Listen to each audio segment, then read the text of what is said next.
Bem-vindos ao IBRAcast, o podcast quinzenal trazido especialmente a você pelo IBRAC, o Instituto Brasileiro de Estudos de Concorrência, Consumo e Comércio Internacional. Nosso podcast vai explorar os mundos fascinantes e cada vez mais interdisciplinares do antitrust, do direito do consumidor, do comércio internacional e da regulação em sentido estrito. A cada episódio serão convidados especialistas, dentre autoridades, advogados, economistas e acadêmicos, para participarem dos debates mais atuais e relevantes das áreas de atuação do Instituto. Fiquem ligados e curtam o programa. Bem-vindos ao IBRAcast, o podcast do IBRAC. Hoje, eu, Priscila Brolio Gonçalves, diretora de publicações, você aqui a entrevistadora desse episódio. Estamos aqui conosco com 4 convidados muito especiais. Primeiro, eu gostaria de receber o Lauro Celidônio, nosso presidente aqui do IBRAC, sócio do Matos Filho, que vai falar um pouquinho com a gente aqui sobre os 12 anos do prêmio IBRAC Team. Depois nós temos o Mário Girassoli, que é vice-presidente da Team Brasil, nosso parceiro aqui do prêmio IBRAC Team, então há 12 anos. E temos 2 convidadas que estão aqui na qualidade de autoras de artigos que ficaram entre os primeiros colocados do prêmio IBRAC Team ao longo desses últimos anos. Então temos a Juliana Domingues, secretária nacional do consumidor, professora doutora da USP de Ribeirão Preto e fundadora da UIA.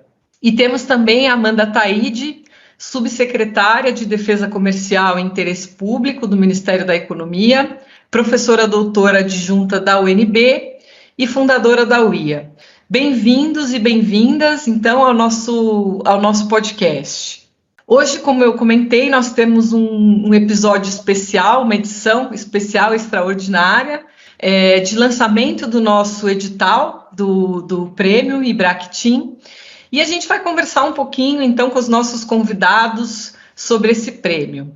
Antes da gente passar para a nossa conversa, eu gostaria de comentar aqui, tanto a Juliana quanto a Amanda foram, então, classificadas, premiadas mais de uma vez, então elas são pessoas que conhecem bem a dinâmica do prêmio, então por isso a gente convidou as 2 professoras para falarem e passarem dicas aqui para os nossos futuros candidatos, né? Mas eu queria fazer uma menção também a outras pessoas que igualmente foram premiadas mais de uma vez no nosso prêmio, que por uma questão de espaço a gente não pôde convidar a todos, mas eu gostaria de destacar aqui o Ricardo Vilela, Mafra Alves da Silva, que figurou 3 vezes entre os premiados, e obteve um prêmio teve a primeira colocação com um artigo sobre gun jumping.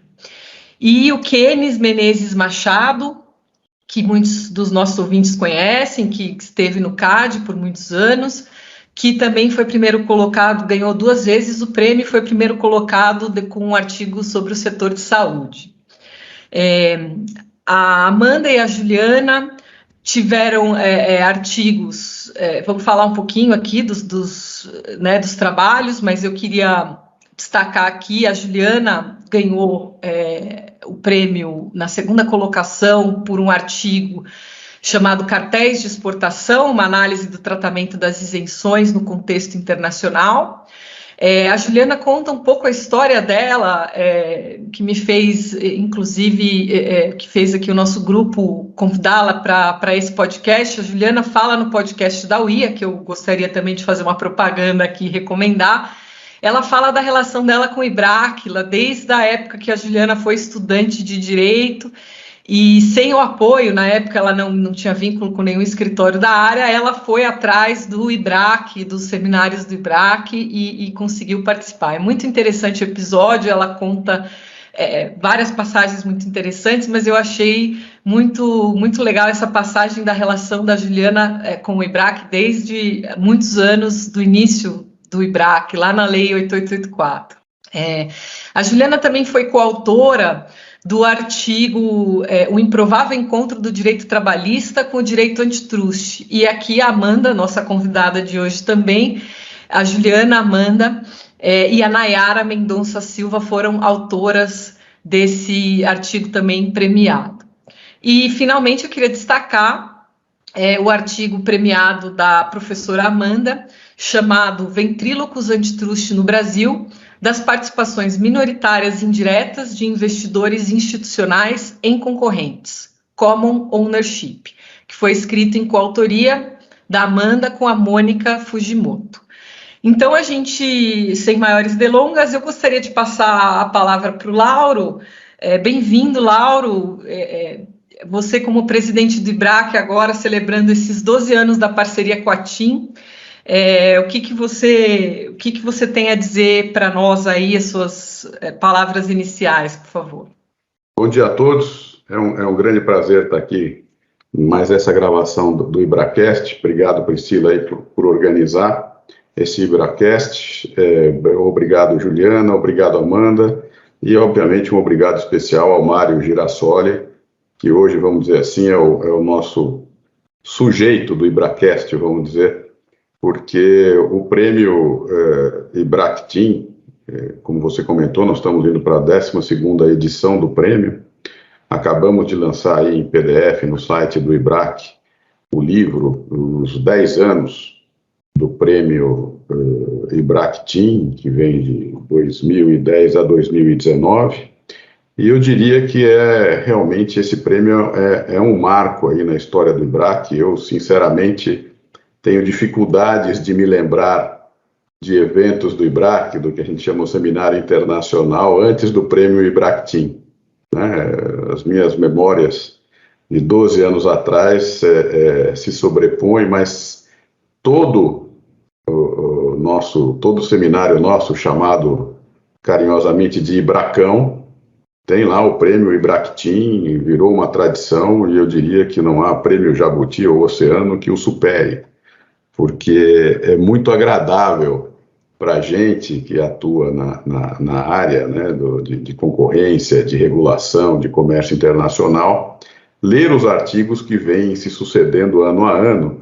E se você pegar a lista dos artigos, eu estava vendo isso ontem, a evolução dos temas é muito interessante, né? E eu diria que, graças ao prêmio IBRAC TIM, nós temos artigos escritos assim que são meio, vamos dizer assim, protagonistas das discussões que vão surgir, assuntos novos, matérias novas, né?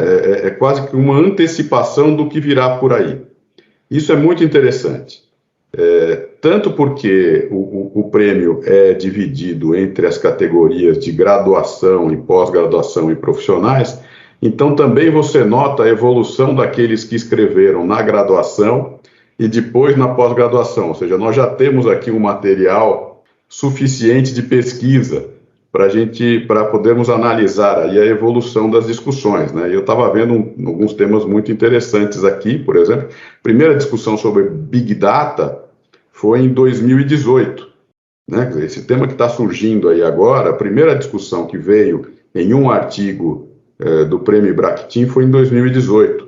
A questão do direito trabalhista, que você acabou de mencionar aí no artigo da Juliana e da Amanda, também é dessa época, se não me engano, 2018 ou 2019. Nós estamos vendo esse assunto aqui agora, ou seja, mais ou menos nós antecipamos algumas ondas do hipster antitrust, e é muito interessante ver essa evolução. E lembrando bem, né, quer dizer, o prêmio começou em 2010, nós tivemos a mudança da lei e o prêmio pegou as duas fases. Então, é muito interessante dar uma olhada nisso. Realmente, eu acho fantástico, acho que é realmente um marco na história do IBRAC, um marco na história, vamos chamar assim, do antitrust no Brasil. Então, 1000 vezes agradecendo a TIM aí pelo apoio, tem sido fantástico. E gostei muito quando eu participei do júri, é muito interessante, é muito legal, é uma experiência realmente muito boa para quem está lendo, analisando os artigos e pensando no futuro. Então, muito obrigado, Mário, fantástico. Muito obrigado por todo o seu apoio. Já está convocado para a comissão avaliadora desse ano, Lauro. Obrigada pelas suas palavras. É para eu corrigir aqui quase uma injustiça, eu não comentei sobre o Lucas Caminha, que também nas últimas 2 edições do prêmio ganhou aqui como primeiro e segundo colocado. A gente, inclusive, vai ter um painel, ele vai falar para o nosso comitê de economia do IBRAC em breve, então também fazendo mais uma propaganda aqui. Mas eu queria passar a palavra para o Mário Girassoli, como bem disse o Lauro. Sem este prêmio, a gente não teria realmente tantos trabalhos de qualidade. A gente sabe que as pessoas aguardam ansiosamente e se esforçam para justamente disputar esse prêmio. Então, Mário, muito obrigada, bem-vindo ao nosso IBRAcast. Muito obrigado, Priscila, muito obrigado, Lauro, pelas palavras. Cumprimento a professora secretária Juliana e a professora Amanda. Na verdade, digamos, devolvo um pouco esse sentido de gratidão. Nós nos sentimos privilegiados de participar desta jornada, de construir esta, digamos, jornada de longo prazo de produção, de discussão, de incentivos, de pesquisa de alta qualidade sobre a competição no Brasil. A coisa que nós mais, como podemos dizer, prestigia, interessa é que isso é feito a todos os níveis, a níveis de jovens graduados, a nível de brilhantes profissionais, todo mundo tentando lançar novas luzes, até de forma com um certo pioneirismo, não? Sobre os grandes temas. Depois, nós temos situações, esses 12 anos, de jovens estudantes que se tornaram brilhantes profissionais. Este incentivo, esse estímulo do prêmio possa ter contribuído nisso, isso dá uma grande satisfação. É fato que nestes 12 anos mudou praticamente tudo. Mudou a tecnologia, mudou a demanda, mudou a oferta, mudaram os mercados, mudaram as regras e justamente, como o Lauro comentou, mudou o próprio arcabouço institucional da própria autoridade antitrust. O que não mudou é o entusiasmo do prêmio IBRAC-TIM e da parceria, exatamente em fomentar a pesquisa sobre o significado destas transformações, não? Para a política da concorrência a nível nacional e internacional. Digamos que a livre competição sempre esteve no DNA da TIM, que nasceu como ator, digamos, challenger, não? Dentro de um mercado oriundo de uma destatização, privatização, etc.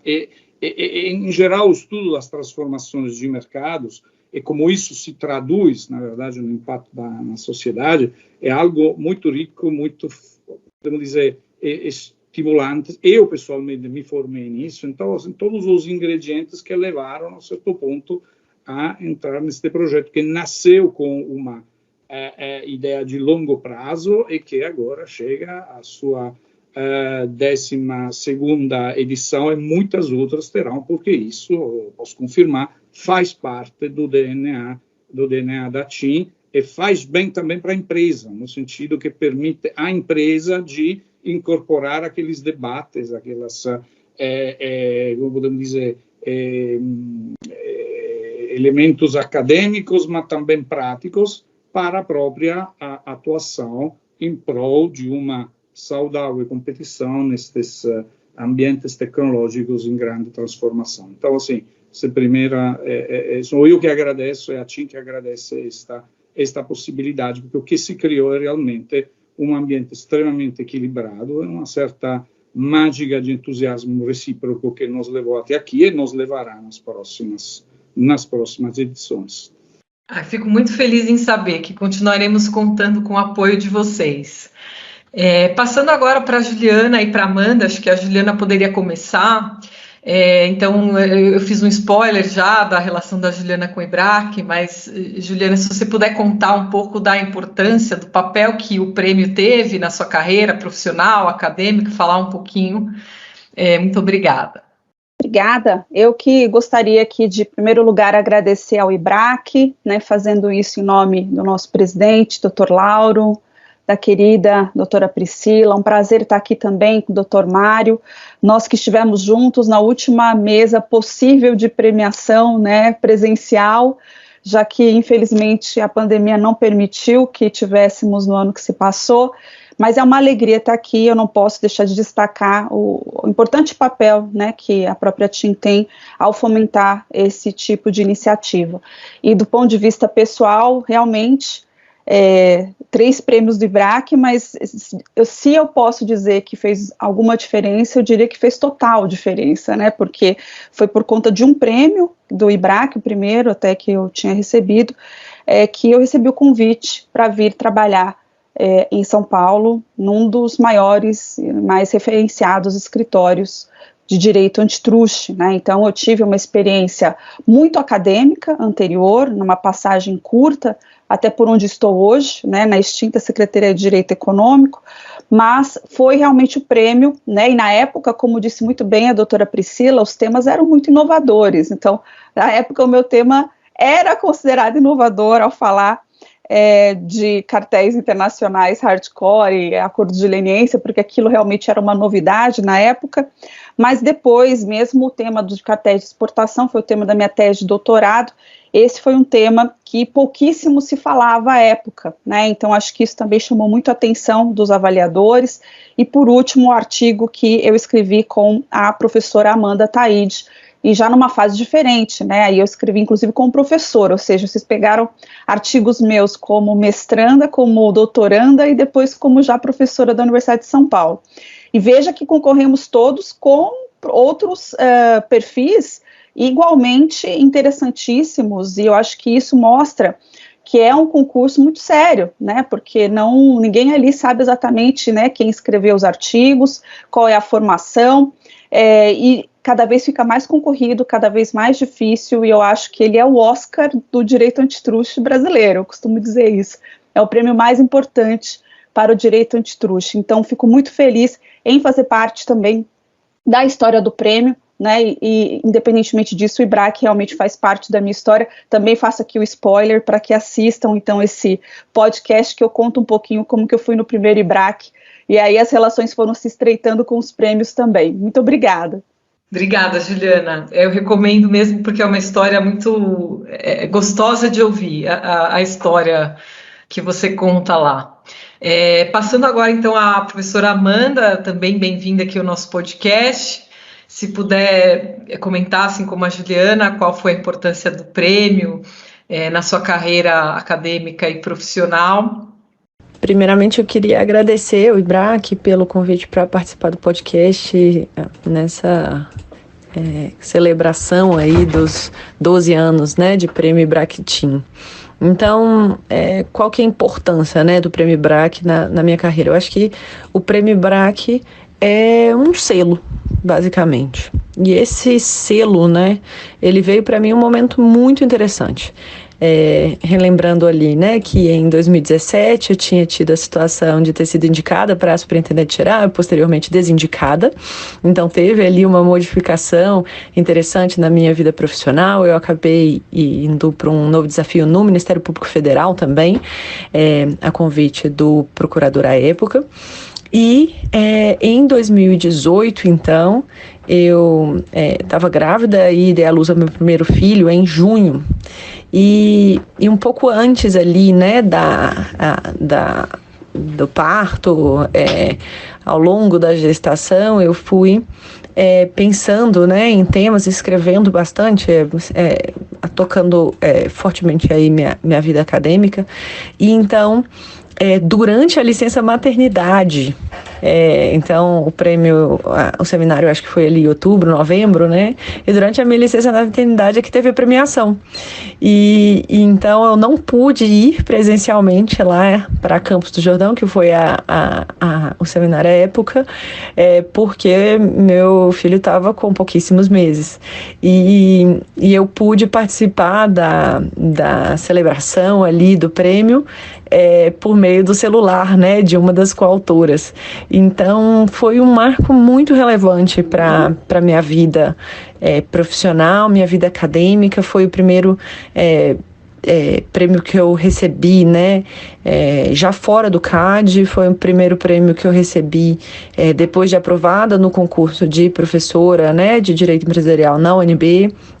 E melhor ainda, né, eu acabei ganhando 2 prêmios no mesmo concurso, o que foi algo completamente novo para mim, também para o IBRAC, até onde eu sei, e isso me deu muita animação, né, muito ânimo para continuar escrevendo e me dedicando aí para a vida acadêmica. Obrigada, Amanda.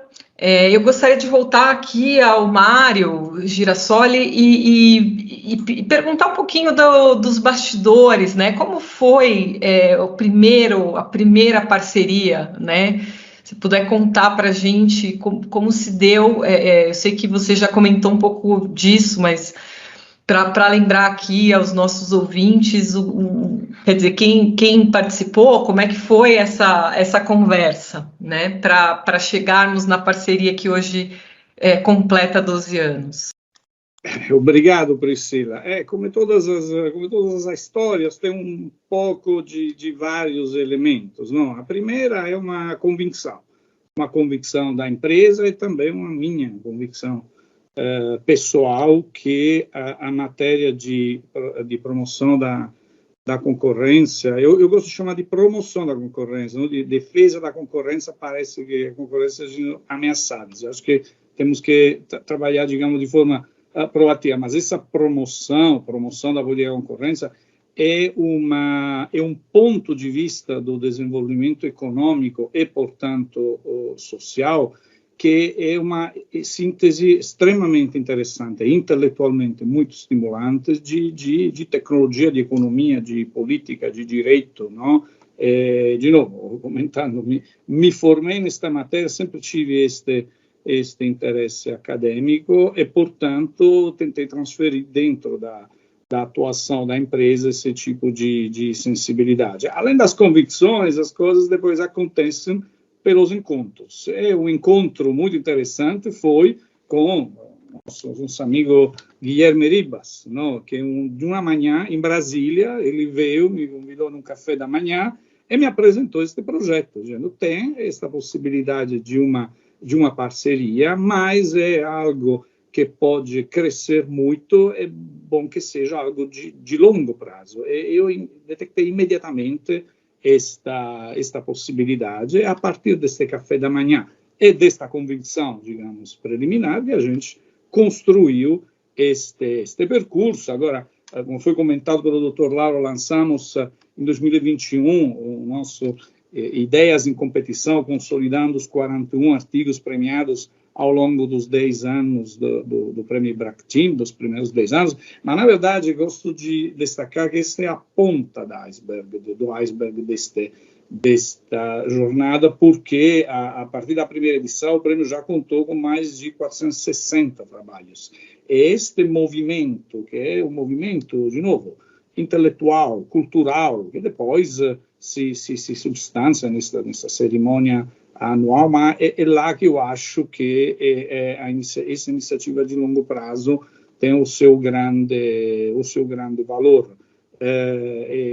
Digamos que cada ano nós temos interessantes e surpreendentes novidades. Eu, como eu comentei antes, também gostaria de agradecer o meu estrito colaborador, o senhor Marcelo Mejias, que comprou imediatamente este desafio e participa e se forma desde então também nesta grande, podemos dizer, mina de material e de reflexões que é o prêmio. Eu sempre gostei muito da expressão do título do artigo da professora secretária Juliana e da professora Amanda, os improváveis encontros. Cada ano nós encontramos um improvável encontro do direito da concorrência, do direito econômico, com alguma outra matéria. Ou seja, encontros que, na verdade, até então pareciam improváveis e depois se torna, digamos, a normalidade de alguma forma. Assim como, por exemplo, eu acho que nos próximos meses e anos começaremos a entender um pouco qual é o encontro do direito econômico com esta improvável pandemia, porque o impacto na economia é o que tem impacto na economia, tem impacto na concorrência. Então, é um trabalho que não deixa de surpreender, de estimular, e, de novo, fomentar isso para nós é uma razão de grandíssima satisfação. Que bom ouvir isso, Mário. Agora a gente vai falar um pouquinho dos trabalhos, né? E pensando um pouco aqui no próximo edital e no próximo prêmio, né? Então, eu queria que a Amanda e a Juliana, a gente já falou um pouco desses trabalhos delas, todos com títulos muito interessantes, né, com realmente um improvável encontro do direito trabalhista, que não é tão improvável como a gente viu, né, agora o ano de 2021 a gente teve um processo instaurado na SG justamente sobre discussões de RH das empresas, né. Então, de fato, como o Lauro já comentou, a gente vê temas muito novos, inovadores, surgindo primeiro no IBRAC, né? Mas eu queria, então, ouvir da Amanda e da Juliana sobre a escolha de temas, né? Como vocês costumam chegar em temas que são temas vencedores, que vão despertar o interesse, né? Como abordar o assunto escolhido de uma forma interessante para os leitores. A gente sabe, o Lauro também pontuou isso, hoje a gente tem uma inundação de informações, né, de textos, livros, artigos, podcasts, webinars, então a gente tem muita informação, então que vai despertar o interesse de alguém por um determinado artigo, né? E como abordar esse assunto, quer dizer, tem alguma técnica, que dicas vocês podem passar para os nossos ouvintes e quais são os passos, em resumo, para fazer uma boa pesquisa, né? Aproveitando aí a experiência de vocês como autoras e professoras, o que vocês recomendam para que as pessoas possam fazer uma boa pesquisa e apresentar um trabalho vencedor? Ótimo, Priscila. Na verdade, o que é interessante observar na área do direito concorrencial é que não existe uma limitação com relação aos possíveis temas. Os temas, eles estão cada vez mais interessantes, interdisciplinares. Toda essa questão voltada também para a revolução digital trouxe uma nova perspectiva, né? Acho que no início da fala do Lauro, ele comenta, né, artigos que foram lançados no IBRAC, justamente em razão do prêmio, inclusive artigos que tratavam de aspectos que a gente ainda não tocava no nosso país, né, no Brasil. Então, uma dica que eu acho que é valiosa, a primeira delas, né, é estar antenado com a discussão numa perspectiva internacional, porque no final do dia, as discussões todas que estão acontecendo internacionalmente, elas têm reflexos aqui no Brasil, né? Eu acho que a pandemia deixou muito claro que os mercados estão cada vez mais vinculados a cadeias globais, então o que acontece fora, se já não estiver acontecendo aqui, em algum momento vai acontecer. Então, essa é uma primeira dica, né, para você observar o que está acontecendo fora, as discussões que estão acontecendo fora. Tem muitos fóruns internacionais. Aquele meu artigo que era sobre cartéis de exportação, realmente era um tema que está sendo discutido muito no OMC naquele momento. Então, existe uma miríade de possibilidades e sempre eu observo, né, ao longo desses anos todos, que temas pouco explorados tendem a ser temas mais factíveis de recebimento de um destaque, de um prêmio, né? Já vi também pesquisas que fizeram levantamentos, então nunca foi feito um levantamento sobre um tema, né, específico, acho que até foi a Isabela Maiolino que fez um levantamento que nunca tinha sido feito, então ela sistematizou a jurisprudência do CAD. É um caminho, né, também, porque para todo mundo que trabalha com a área, pesquisa a área, é muito interessante você ter uma fotografia, né, de alguns fenômenos e também avaliar como o órgão tem se comportado para tomar algumas decisões. Mas, via de regra, eu acho que chama muita atenção temas novos e o título. O título realmente, eu vou falar para vocês, é como naquele livro que se chama Nudges, sabe? Você pega uma série de artigos para ler, eu vou falar agora como quem já esteve do outro lado avaliando também. Eu vou direto naquele que o título me chamou mais atenção, né? Então, trabalhem bem com os títulos. Eu acho que isso realmente chama muita atenção para os artigos, via de regra, até artigos em jornal, né? Estou falando, todos nós aqui somos indivíduos, né, leitores, e não podemos ler tudo, geralmente a gente vai atraído por uma chamada, né? Então, essa acho que é uma dica importante para todos que querem aí submeter trabalhos, para que escolham temas que provocam, né, essa vontade no leitor, e que o título também sirva aí como mecanismo para chamar a atenção daqueles que vão fazer a avaliação, porque geralmente tende a surtir mais resultados, né? Assim, eu participei 5 vezes, para quem não sabe, do concurso do IBRAC, em 3 fui feliz no sentido de ter o artigo selecionado, e também acho que isso é um outro ponto, acho que é normal, em algumas vezes você, né, ser selecionado e outras não. E os 3 artigos que ficam, eu falo por quem já fez a avaliação, todos possivelmente poderiam ser um primeiro lugar, porque todos são muito bons, assim, a diferença é muito pequena entre um e outro, então às vezes é o título que pode ajudar, tá? Então fica aí também essa dica que eu acho que é especial para quem vai submeter os futuros trabalhos para o IBRAC. E acompanhar as discussões internacionais. ABA também tem muitos seminários que trazem temas que estão na ordem do dia, não só as organizações internacionais, mas o CDE mesmo também tem muitos materiais. Procurem estar antenados com as discussões internacionais que têm reflexos no nosso país. Muito obrigada, Juliana. Eu tenho certeza que essas dicas vão ser muito preciosas para os candidatos ao nosso próximo prêmio. Então, o que eu anotei aqui, então, principalmente essa conexão internacional e os títulos, né? Eu queria agora ouvir da Amanda. Amanda, que dicas você teria em relação a esses mesmos pontos aí, acrescentando ao que a Juliana já comentou? Então, Priscila, esse tema é muito interessante, porque a escolha de um tema é um ponto que demanda que você esteja de orelha em pé o tempo inteiro. Então, algumas sugestões aí que eu posso dar. Eu acho que o primeiro ponto é ficar atento às próprias inquietações. Então, você ficou incomodado com alguma coisa que alguém disse em algum momento, num evento, no seu trabalho, numa aula, anota isso. Eu tenho um caderninho, um bloco de notas de ideias, de projetos, de sonhos. E esses artigos, né, eles acabam ficando ali em algum momento, durante algum tempo, né, em banho-maria, e quando eu tenho oportunidade eu acabo iniciando esses que estão nesse bloco de sonhos e inquietações. Um outro ponto que eu acho que é interessante é ficar atento aos debates internacionais e nacionais para poder escolher seus temas. Então, em termos de debates internacionais, eu chamo a atenção para que as pessoas fiquem atentas às discussões que são conduzidas. Com relação aos debates internacionais, eu chamo a atenção para as discussões que estão acontecendo na OCDE, na ICN, os artigos vencedores do prêmio da Concurrence, para os artigos que são publicados no blog do Daniel Sokol. Então, por exemplo, as discussões na OCDE, elas que trouxeram a perspectiva de common ownership, por investimentos, né, por investidores institucionais. E eu e a Mônica, então, quando a gente estava lá dentro do CARD, a gente não era da área que trabalharia com isso, a gente teve ali uma pergunta, né, alguém quer escrever sobre isso? Aí você fala, poxa, é mais trabalho.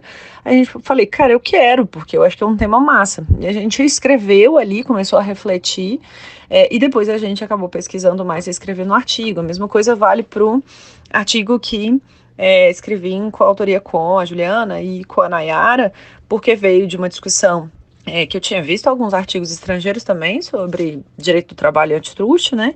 E aí mandei uma mensagem para elas, falei, gente, e aí, vocês topam escrever?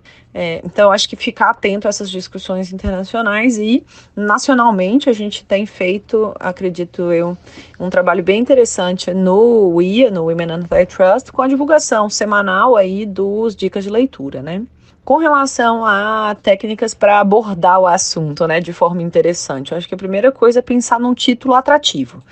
As pessoas estão cansadas de tanta informação, então a gente tem que pensar em maneiras para atrair o leitor, deixar o título com a ideia exata do que você vai trazer para o seu leitor, se possível, permitindo a ele dar uma risadinha, assim, pelo menos é o que eu tenho pensado atualmente.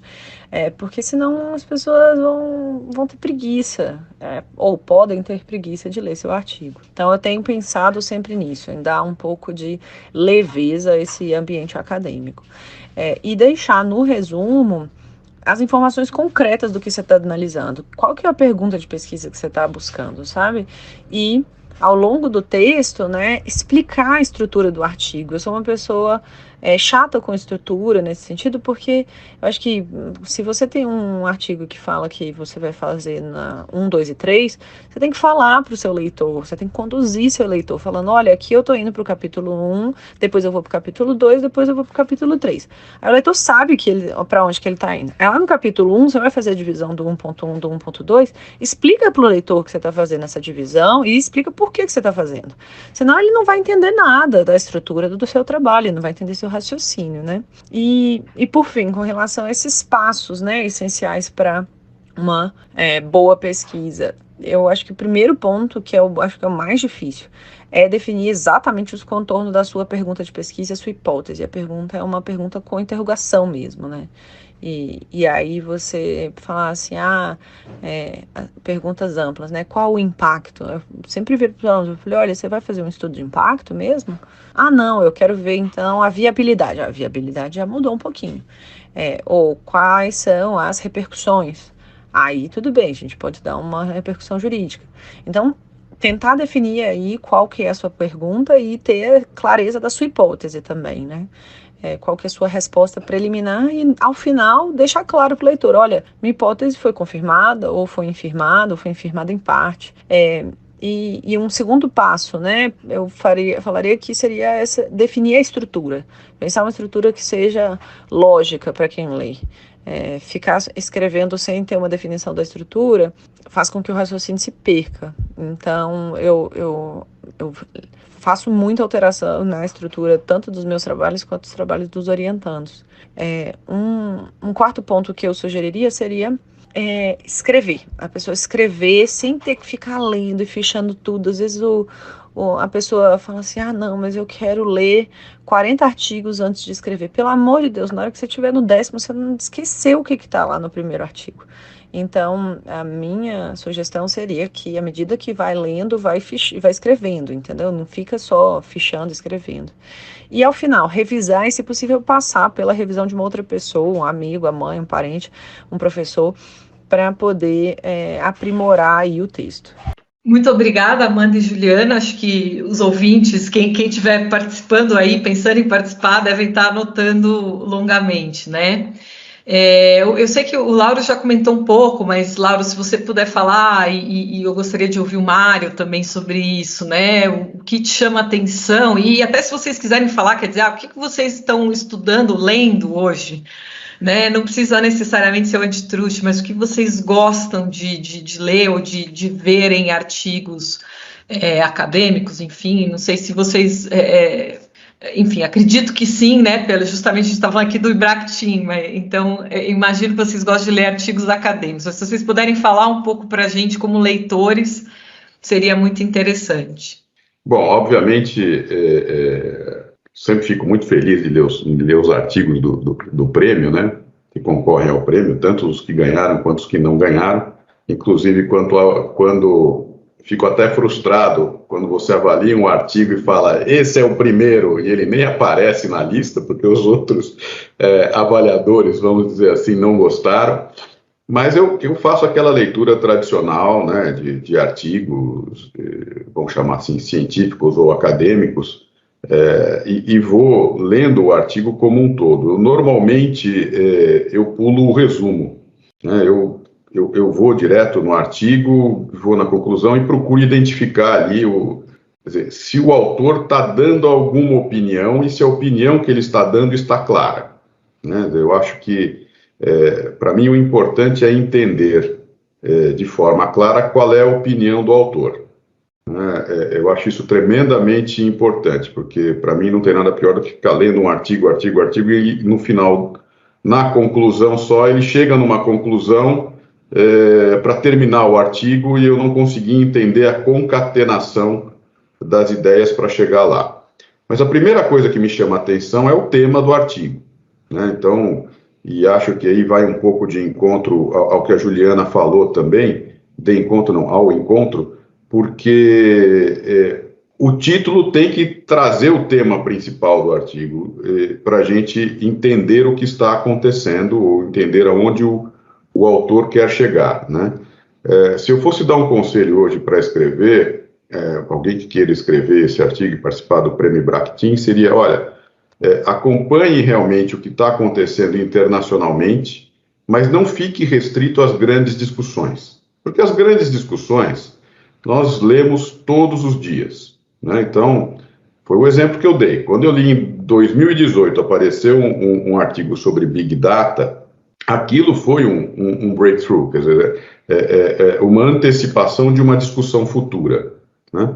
Hoje em dia, quando eu leio, quando dou uma passada de olhos nos vários artigos, nos vários temas que aparecem nas revistas da ABA, da IBA, da Global Competition Review, eu vou olhando temas que são um pouco diferentes, ou mais novos, né? Então, não vou passar por mercados digitais como um todo, mas pode ter temas específicos dentro disso que são interessantes.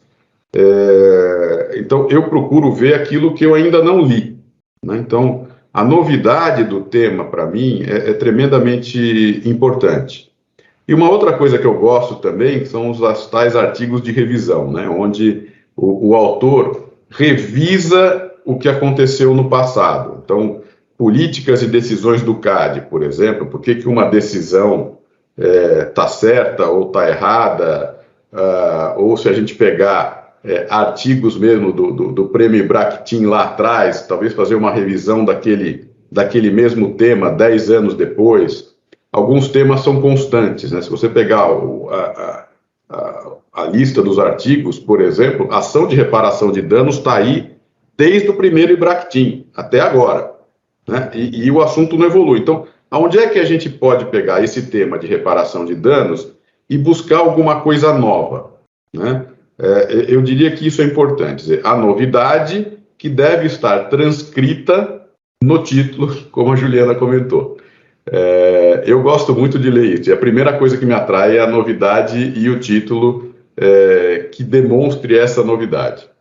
Ótimo. O que a gente tira aqui é para agradar o Lauro, a gente tem que ser instigante e tem que se diferenciar, mas isso é uma coisa que eu também, como leitora, aqui dando um pitaco, eu também acho, né? Acho que eu gosto de artigos de revisão, Lauro, assim como você e como a Juliana comentou da Isabela Maiolino, porque a gente não tem tempo de ler tudo e se manter super atualizado. Então, às vezes, alguém faz um resumo bem feito de tudo que está acontecendo, então acho que é uma grande contribuição, né? E acho que, fora isso, acho que as pessoas de fato têm que tentar se diferenciar, né? Porque ficar escrevendo mais do mesmo, quer dizer, o que algo já foi escrito, né? Então, quer dizer, por que eu estou escrevendo isso, né? Qual que é a minha contribuição? Então, acho uma boa dica. Posso interromper um pouquinho? Claro. Eu, por exemplo, eu vejo muito os cadernos do CAD, né?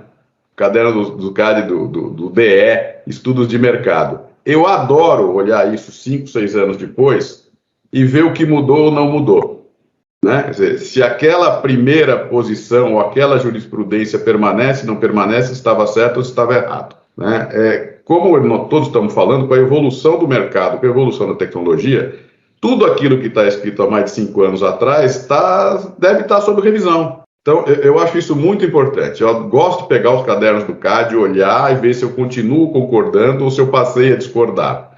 Eu acho isso muito, muito legal. Ótimo. Mário, e quanto a você? Eu sou mais um espectador privilegiado, eu nunca participei da mesa de avaliação, porque eu acho que o papel meu é outro, mas ao mesmo tempo, como leitor, um pouco cultor da matéria, digamos, aí eu concordo um pouco com o que foi dito. Eu acho que é interessante quando se consegue captar o potencial de um nicho, que depois se torna algo relevante, mas naquele momento talvez seja algo ainda embrional. Os artigos que têm uma lógica bem definida, não? Onde está muito claro o autor quer dizer, o que o autor não quer dizer, e acompanhando perfeitamente a professora Juliana, o título. O título é uma promessa importantíssima, porque num título bem escrito você tem a promessa também de um estilo de escritura, que em uma matéria que já é cativante, dá ainda mais, não, elementos para, digamos, se aproximar a aquele escrito. Por outro lado, posso dizer, eu aprendi muito de uma linha de artigos que precisei aprofundar, e o material do prêmio para mim foi muito importante sobre investimento minoritário passivo ou supostamente passivo. Até foi citado o artigo da professora Amanda, tive que aprofundar esse assunto e foi um grande aprendizado. Por isso, digamos que o que deste movimento, eu chamaria, antitrust brasileiro, que cresceu nesta última década reconhecidamente a nível não só nacional, mas sobretudo internacional, eu do IBRAC, um pouco da nossa parceria, gosto esta proximidade de mundo acadêmico com o mundo institucional, com o mundo das empresas, com o mundo da prática. Isso é algo que também um pouco olhando experiências internacionais não é assim comum, não? Esta proximidade entre teoria e prática, cada um mantendo depois os próprios papéis, mas é algo muito interessante, muito distintivo do IBRAC, que, de novo, faz do movimento antitrust brasileiro um movimento não só institucional, ou cultural, literalmente. Esse é o prêmio, nesses 12 anos, o que virão, a parceria TIM-IBRAC contribuiu minimamente ao crescimento deste movimento cultural, dessa temática tão rica e tão interdisciplinário, como a concorrência, a promoção da concorrência. Eu acho que do nosso lado podemos dizer que a missão está sendo cumprida. Por isso, agradecemos destas possibilidades e preparamos para o futuro. Ótimo, ótimo. Mário, você e Lauro também, se quiser comentar, você se considera mais leitor ou mais ouvinte, né? Porque hoje muita gente migrou para podcasts, né? E enfim, que uma curiosidade minha, se vocês, a Juliana, se também quiser comentar. Eu sei que a Juliana é uma entusiasta de podcasts, que a gente tem vários projetos aí, mas só para saber mesmo por curiosidade, né? Ou vocês acham complementar, enfim?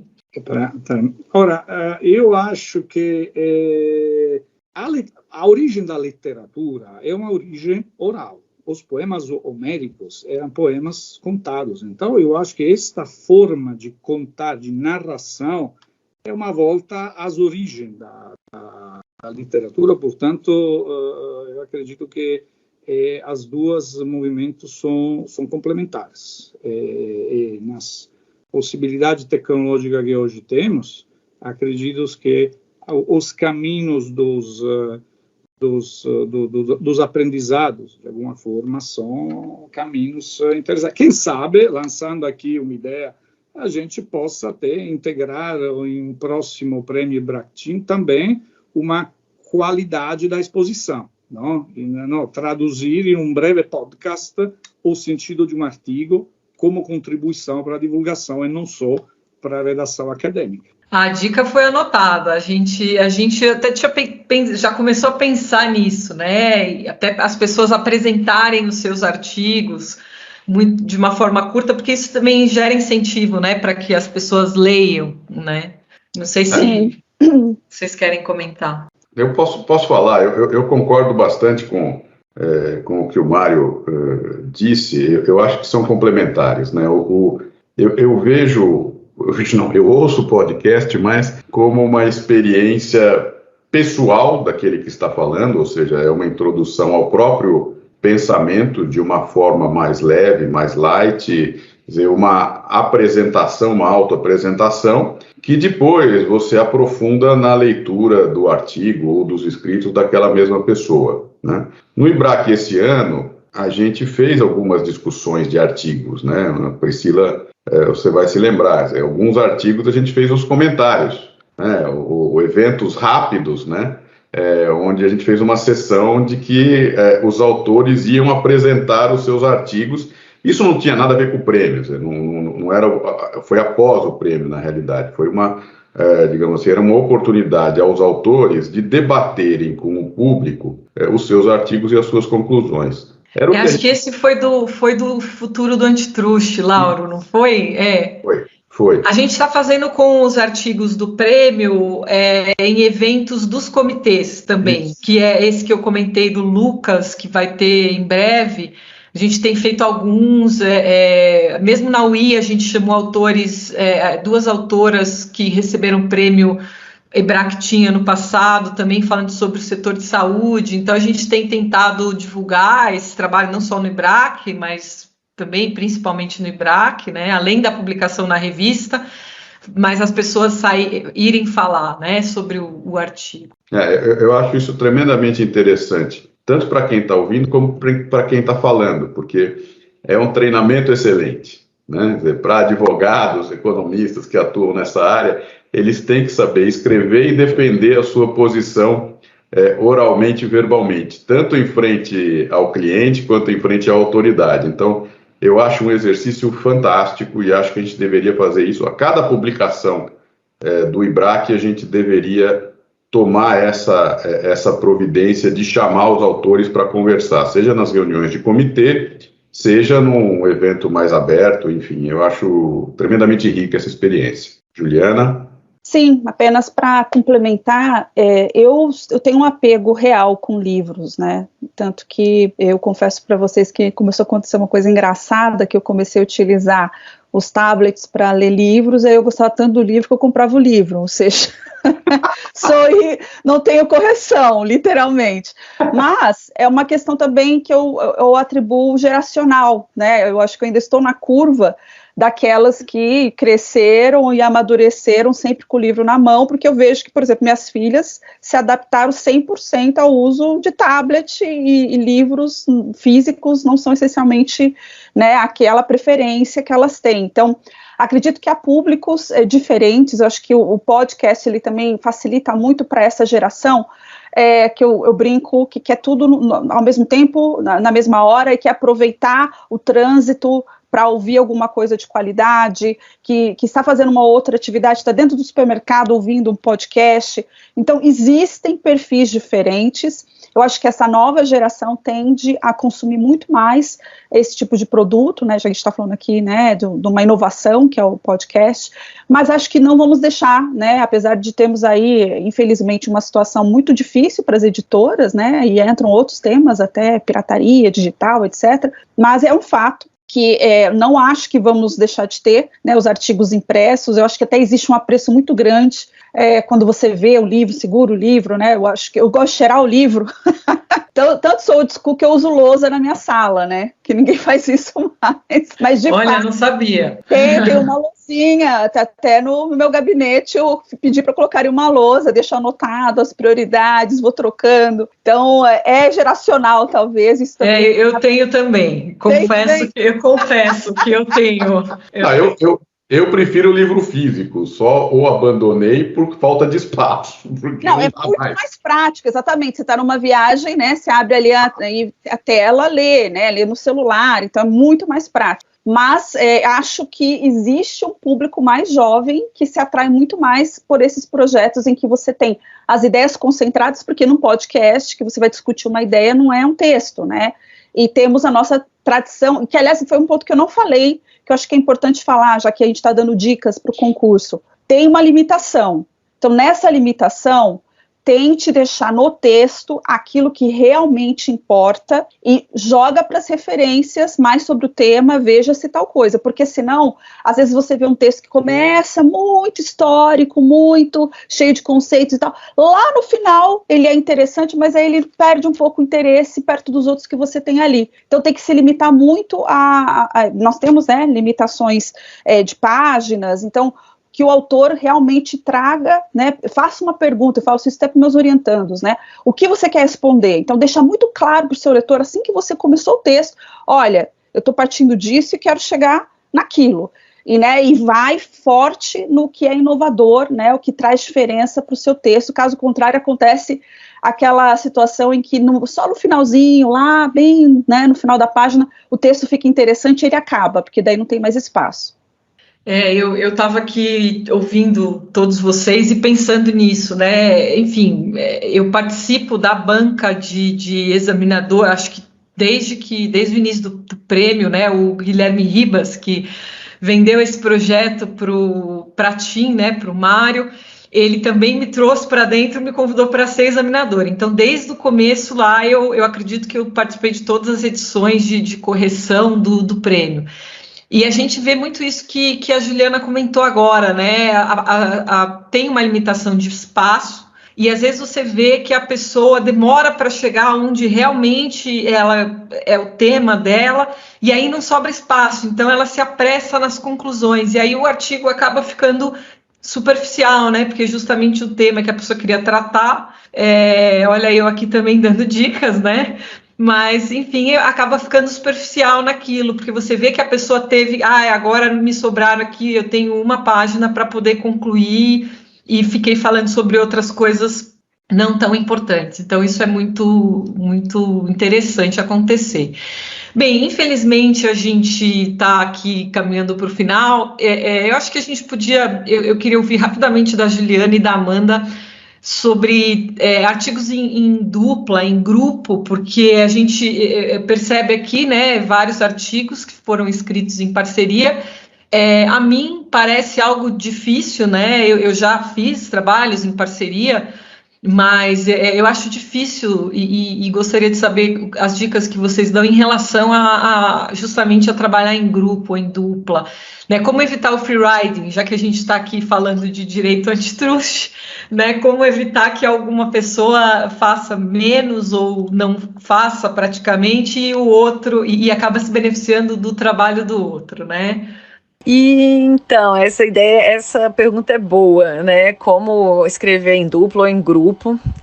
Eu gosto muito de escrever, tenho tido excelentes experiências aí de escrever em coautoria, mas eu acho que o critério básico é só escreve junto com quem que realmente você conhece, sabe? Que não vai te deixar na mão. E então, definam prazos específicos e intermediários. Não vamos deixar assim, vai entregar o artigo para o Prêmio IBRAC. A entrega vai ser lá em setembro, suponho. E aí fala assim, não, então tá, então 10 dias antes disso você me manda a sua parte, a gente junta. Não, é impossível isso acontecer, tem que entregar bem antes para poder juntar, trabalhar em cima do texto do outro, para ser um artigo verdadeiramente costurado, né? E avaliar aí o background de cada um dos autores para quem vai contribuir aí com cada parte, né? Mas sempre trabalhando em parceria, contribuindo com a sua própria visão no texto do colega. Certo, não, isso é o desafio de qualquer um que escreve em coautoria, né? Vocês sabem que eu tenho um coautor bem conhecido de vocês, que eu digo que o mais difícil no nosso relacionamento foi escrever junto, não conviver. Porque as pessoas têm estilos diferentes também, né? Então, a linguagem às vezes é diferente. Então, eu confesso que fui rompendo essa barreira aos poucos, né? Os meus 2 primeiros artigos que lograram um êxito em ganhar o prêmio do IBRAC foram artigos que eu escrevi sozinha. E o terceiro, com a Nayara e com a Amanda, realmente numa feliz parceria, onde tenho certeza ninguém se sentiu, né, ali como aquele que estava sofrendo o efeito carona. Na verdade, as ideias foram trocadas várias vezes, os textos, a divisão da estrutura do artigo, a revisão passou por 3, né, então foi muito interessante porque funcionou, mas como é que a gente faz para isso não acontecer? Eu acho que realmente já no início os autores têm que sentar e cada um dividir o seu papel, né? Assim, eu sou professora, todo mundo já sabe, eu jamais assino um artigo que eu não mexa no artigo, né? A gente sabe que no fundo existem essas situações. Aliás, para quem não sabe, esse artigo meu e da Amanda, inclusive recentemente foi plagiado.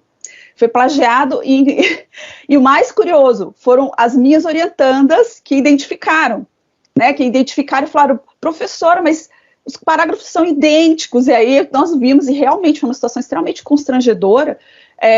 Claro, eu, como já tinha sido plagiada antes, não fiquei tão assustada e tão chateada de início como a Nayara, né, que para ela falou, como, né, que absurdo. Mas por que eu estou dizendo isso? Porque eu brinco que o artigo é tão bom que outras pessoas queriam ter autoria.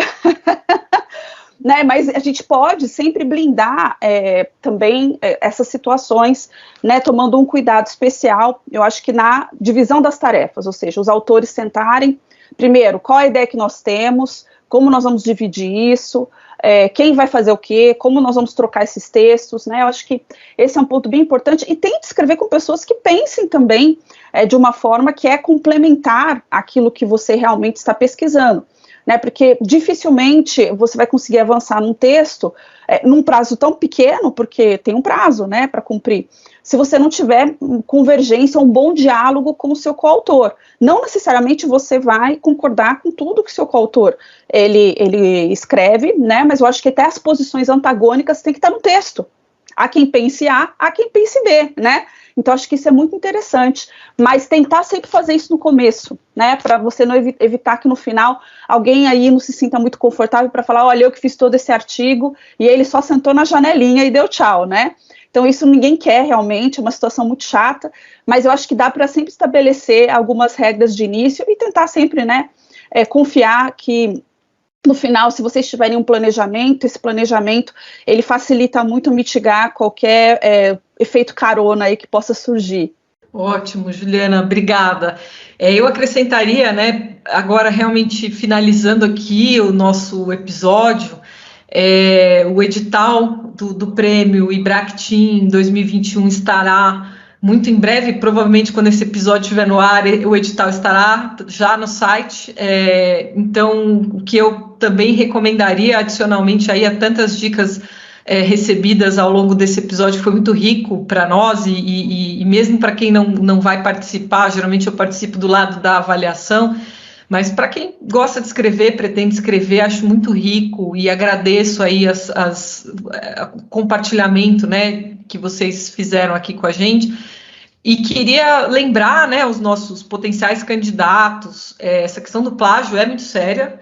Nós, no IBRAC, sempre que recebemos, blind review, né, o processo, e antes desses artigos chegarem, a gente tem um programinha que faz, que muitas universidades usam, né, que faz verificação de plágio, inclusive de autoplágio, né, porque o artigo, sempre lembrando, é importante que ele seja inédito, isso é uma regra do edital, então ele não pode ter sido publicado antes, né, então é muito importante. E aí, falando no edital, é importante que as pessoas leiam o edital, isso é uma coisa que eu me surpreendo todos os anos, porque a gente percebe que as pessoas às vezes não leram, então elas não observam regras básicas de formatação, de tamanho, mesmo de temas, né? Porque o IBRAC é um instituto que não só lida com o direito da concorrência, estuda o direito da concorrência, também estuda o direito do consumidor, o comércio internacional,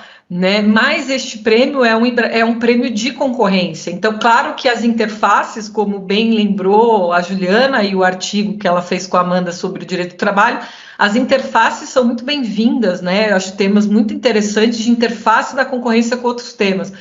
Mas a gente recebe artigos que não têm absolutamente nada a ver com concorrência. E aí, infelizmente, não é o escopo do prêmio, né? A gente tem outros prêmios e livros que o IBRAC produz sobre outras temáticas, mas este prêmio é sobre direito da concorrência. Então, lembrando aqui aos potenciais candidatos, leiam com atenção as regras do edital, né? Não é muito restritivo, mas é importante, realmente, você quer concorrer ao prêmio, tem que estar atento a isso.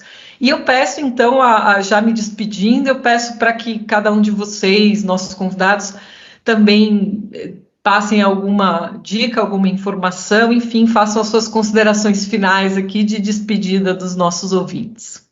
Não, só de meu lado aqui, só realmente novamente agradecer aí a Tim e ao Mário pelo apoio nesse prêmio IBRAC-TIM, 12ª edição. Será muito interessante esse ano. Ano que vem nós teremos também o prêmio IBRAC-TIM, o ano que vem teremos 30 anos de IBRAC, então também será uma data comemorativa. eu acho que será um ano extremamente importante para a gente. Mário, muito obrigado aí por todo o apoio. Priscila, Juliana, Amanda, foi fantástico participar aqui do podcast. Obrigada, Ibrac, obrigada, Tim, pelo convite. É uma alegria participar aqui desse podcast para poder incentivar aí a submissão dos artigos que certamente aí marcam a trajetória da vida acadêmica e profissional de muita gente. Tenho uma série de orientandos que foram impactados muito positivamente pelo fato de terem ganhado o Prêmio Ibrac, e eu oriento várias pesquisas com o objetivo aí dos alunos ganharem esse prêmio, porque eu sei que para eles é uma força motriz importante. Parabéns pelo prêmio, parabéns pela iniciativa e parabéns pelo podcast. Muito obrigado, Priscila, muito obrigado pela participação, professora Juliana, professora Amanda, doutor Lauro, é uma grande satisfação ficar aqui e estamos no aguardo de ler as novas reflexões que, sem dúvida, irão trazer novas perspectivas sobre este mundo em grande transformação, porque como sugestão para um guia de produção, eu acho que poderia ser interessante para todos os candidatos aproveitar da publicação do livro Ideias em Competição com os 41 artigos ganhadores, porque, evidentemente, dentro dos artigos ganhadores existem algumas dessas características que a gente tentou comentar que podem ser de guia para uma produção, seja do ponto de vista substancial, seja do ponto de vista formal, que possa ter ambições de ser o próximo ganhador. É como o Tim, de novo, nós consideramos, eu pessoalmente me considero privilegiado de fazer parte deste diálogo contínuo e rumo ao próximo prêmio. Bom, acho que eu termino. Queria agradecer ao convite, agradecer ao Dr. Lauro, Dr. Mário, a doutora Priscila, professora Amanda, grande parceira. Dizer também que eu acho que esse prêmio, ele é um prêmio fantástico. Que bom que nós temos aí a parceria, né, do Dr. Mário. É importantíssimo continuar incentivando a pesquisa. E pelos temas relacionados à concorrência, né, à inovação, serem temas tão importantes, né, para o desenvolvimento econômico, acho que tem um papel relevantíssimo nós continuarmos fomentando esse tipo de iniciativa. Então, realmente, aqui fica o meu registro de quanto isso é importante, como isso transforma vidas, transformou a minha vida. Né? Então, é um registro pessoal que eu faço.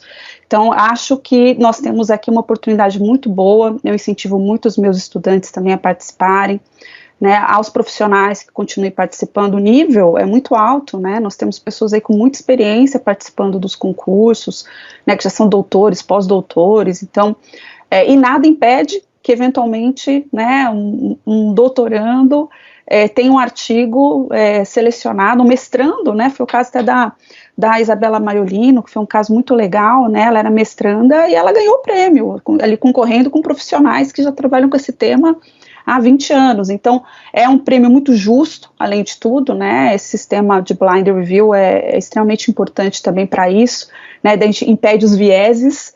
Eu acho que várias dicas foram dadas, valiosas também, para colocar o artigo sempre em destaque. Eu acho que aqui, se eu tivesse ouvido esse podcast antes, a minha vida teria mudado. Né, e eu gosto muito, fiquei feliz que vocês gostaram do título do último artigo, porque essa foi até uma sugestão minha, que a Amanda e a Nayara gostaram bastante, né, que bom, que deu um efeito positivo também. Então, parabéns pelo trabalho que vocês estão realizando, que bom que eu posso fazer parte dessa história, né, seja como concorrente, né, uma das que estavam concorrendo, vocês vejam que se promove a concorrência até academicamente. Então, como concorrente, como avaliadora e também como uma observadora. Eu leio todos os textos e aprendo muito com essas pesquisas. Muito obrigada mais uma vez. Obrigado por ouvir esse episódio do IBRACast, o podcast produzido e disponibilizado pelo IBRAC, o Instituto Brasileiro de Estudos de Concorrência, Consumo e Comércio Internacional. Visite nosso site, ibrac.org.br, para conhecer todos os nossos comitês especializados, nossos eventos e nosso vasto material biográfico disponível. Nos encontramos no próximo episódio do IbraCast. Até lá! As opiniões aqui expostas não necessariamente representam aquelas do IBRAC e das instituições a que estão vinculados os participantes.